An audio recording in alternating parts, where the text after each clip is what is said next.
կարդացել եք Անդրանիկ Քոչարյանի ներողությունը ոնց է խնդրել, վերջի պարբերությունը կարդացել եք, ինչպես է նա ներողություն խնդրում, դա ներողություն խնդրել չէր։ Հիշեցնեմ Հրեշանդո, ոնց իրենք Գյումրիում էին անվանում, Հրեշանդո, Անդրանիկ Քոչարյան, դա դու անդրադառնում ես մեկ տղայի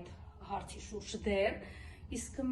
հարց տանք մյուս տղայիդ ինչ ես արել, մյուս տղայիդ էլ ես փախցրել պատերազմից, դա էլ էր բարձրակարգ գիտելիքներ ունեցող, խոզերտել էին բարձրակարգ գիտելիքներ ունեցող, որ փախցրեցիր, Մարալիկ Կոչեցյալի հետ տեղափոխեցիր Արցախից բերեցիր Երևան, քո երկու տղաները չարժեն մեր զոհված զինվորների, անհետ կորած զինվորների, գերեվարված զինվորների անցած ճանապարհի փոշիսկի չարժեն։ Այո, իր տղան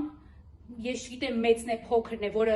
Արցախում է ծառայել, հետո պատերազմի ժամանակ փախցրեց, բերեց, պահեց, տաքուկ պահեց, հետո տեղավորեց, եթե չեմ սխալվում, Վանաձորի դուցումը հետագա ծառայությունը շարունակե, այդ ժամանակվա պաշտպանության նախարարն է եղել ՌԴ քաղաքացիություն ունեցող Վաղարշակ Հարությունյանը։ Նաև նշեմ, որ իրանք ՔՊ-ում իրանք այդ վիլիկալեպնի տրոյկա են, ինքը Վաղարշակ Հարությունյանը եւ ներկայիս ռազմական ոստիկանության վարչության պետ Աշոտ Զաքարյանը։ Գովում եք մեր բանակը, մեր բարեփոխված բանակը, բա թող գար ստեղ այդ բարեփոխված բանակում ծառայեր, թող այստեղ ձեր ուսումը, որ ասում եք ուսումնել ենք փոխել, բարձրագույն կրթությունը հիմա այլա, բա թող գա այստեղ սովորեն, խեր, հանել բարձրակարգ չակերտների մեջ գտնվող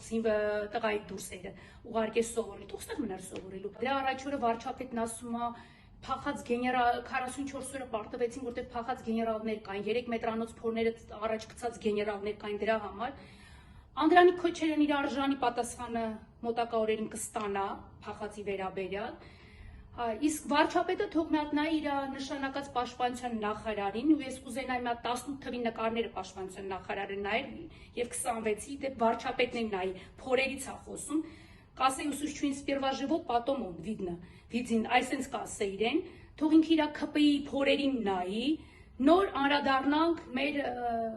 գիտելիք ունեցող ուղի անցած գեներալիտետին։ Ես ոչ բոլորի մասին եմ ասում, մեծամասնության մասին եմ խոսում։ Իհարկե կան ամենտեղի յուղ չկա, որ շուն չլինի, ամենտեղի իր վատերը կան, բայց մեծամասն գեներալները գոնե ուղի անցած էին, հող հանձնած չէին։ Իդեպ այսօրվա գեներալիտետի պես ես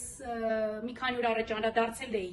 Թուրքի դեմ կզող գեներալների մասին, այդ գեներալիտետը չեն, բոլորը ունեն զինվորական կրթություն։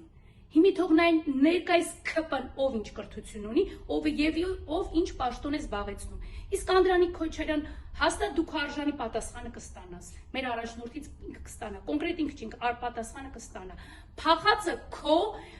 չակերտներում գտնվող երկու որդիներդ են։ Դու էլ հետները։